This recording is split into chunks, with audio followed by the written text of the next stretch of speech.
Kali Lugambo Pro Max bampita simple kasitondaba mba nyingiddewo okulukuwa Kyagulanyi Sentamu Robert as in Bobi Wine ayongedde okufukira abasajja akayinja mu ngatto. Njagala ovuga vidiyo eno ndukuwe nga ndujja ku source. Now emabega kaawo bassebo ne bannyabo Poliisi yavaayo neetegeeza eggwanga nti teyina musango gwonna gwevunaana Kyagulanyi. Ne minisita w'ensonga z'ewabweru Olyemu lwe yavaayo n'agamba nti tugenda kukwata Kyagulanyi nga tumussaako gwa treason. Poliisi enkeera ng'eyita mu omwogezi waayo Kituma Lusoke yavaayo n'egamba nti tebalina musango gwonna gwe bavunaana Kyagulanyi. Era gwe ssebo banya bandaba agafulumye omuwala gw'olaba ku screen yawo nkiddamu omuwala gw'olaba ku screen yawo gwe ssebo banya bandaba yakwatiddwa. Omusango gwe bamuvunaana bassebo ne bannyabo ye muwala eyavaayo n'asheyalinga ekibaluwa ekyali kiraga emisango Robert Kyagulanyi Sentamu Bobi Wine poliisi gyeyagala okumuvunaana. Njagala ovuga vidiyo. Omuwala ono gwe ssebo bannyabo yavaayo n'alaga Ensi nti bannaye mukyali awo naye abasajja bateekateeka okukwata pulezidenti w'eggwanga Kyagulanyi. Ekibaluwa ekyo kyatambula nnyo ku social media. However much abasinga tetwakiwa attention. Nange nakiraba ne sitakifaako nnyo.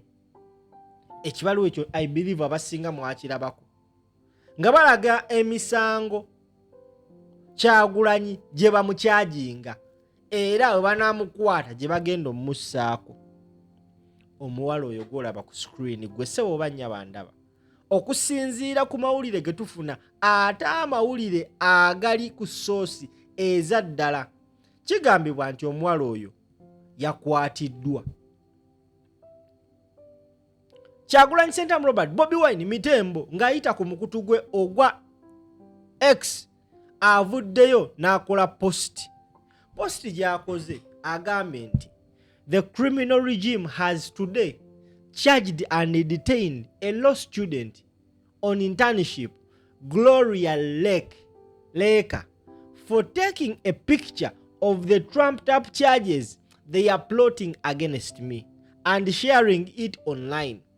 The same regime has been consistently saying they are not looking for me, even as they continue to raid my friends' homes, mount roadblocks on public roads, and maintain the siege at my home. We shall overcome.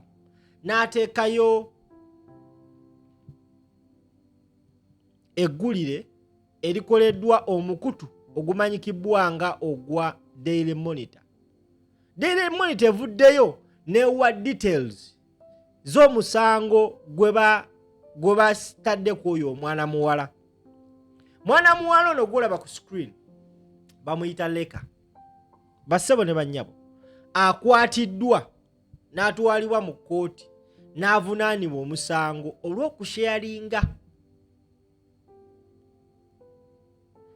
olw'okkuba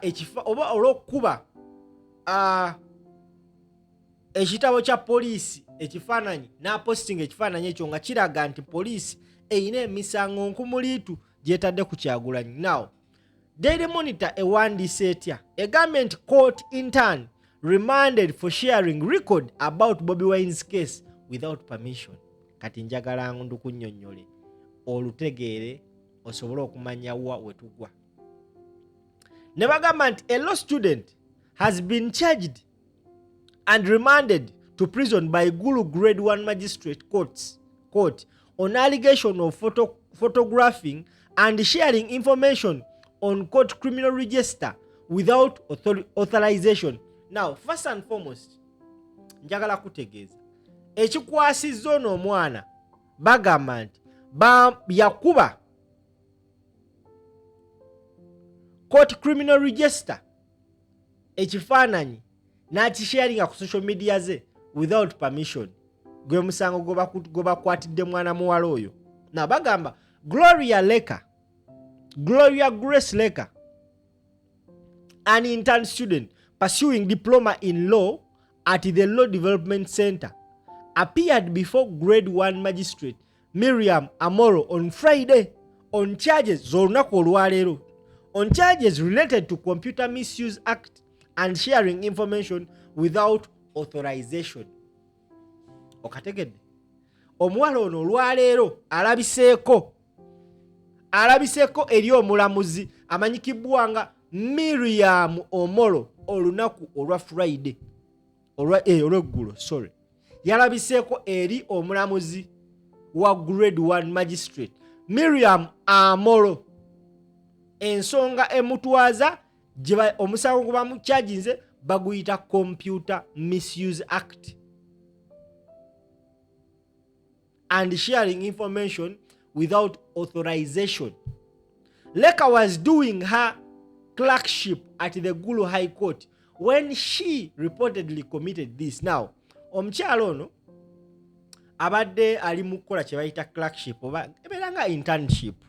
Of course, oli mu kusoma diploma LDC bakudeployinga to different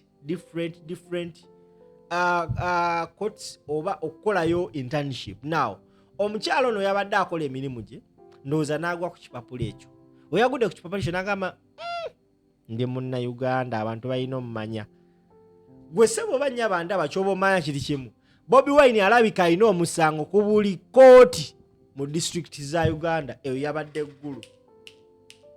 Oyinza okwesanga aneekabeera Maido, Embaale, Masindi, Kiryandongo yonna aliyo.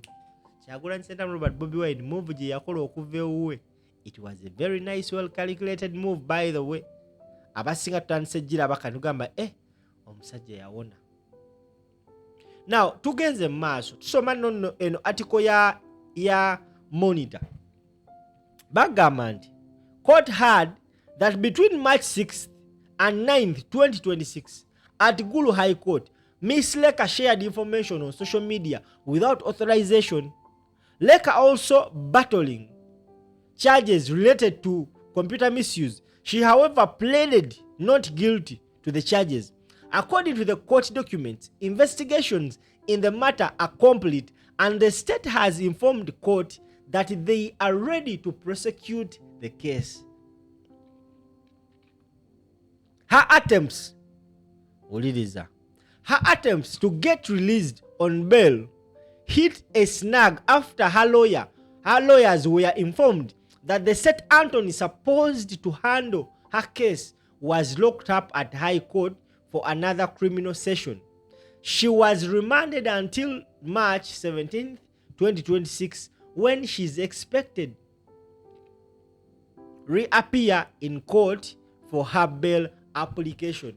Basebo ne banyabo kati oli waddembe okuteekayo free Grace Leka. Omukyalo no first and foremost, this woman ekisoka ekikola kye yakola kimufuula omuzira.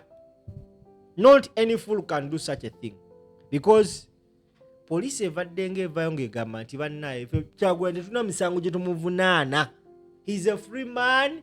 Twawulirako wano Chris Balyomunsi Peter Pan syndrome gagamba Kyagulanyi is a free man and is free to go to his home anytime he wishes, he likes. Basebo ne banyabo, Grace Leka omuzira mbazira yavaayo n'akuba ekifaananyi n'akuba kyaje ekifaananyi n'akiwanika. Ensi n'emmanya nze musoka nalaba kakkiri nalaba akantu ako. By the way, I saw that thing neŋŋamba bino just babitadde obuteesi nga ka diversion. Basebo ne bannyabo, omwana w'abandi bamukutte lwogwo musango. Ali mukomera mpaka ennaku z'omwezi nga 17 lwagenda okudda. Olwaleero ziri 14 gwe 15 ennaku 2 zagenda osula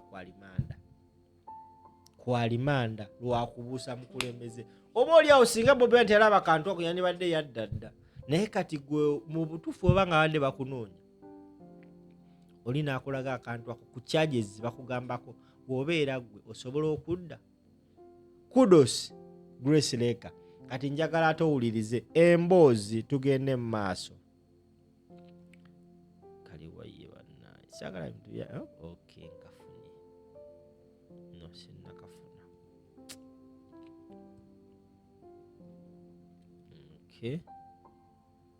Okay. Aha. Njagala otambuze video.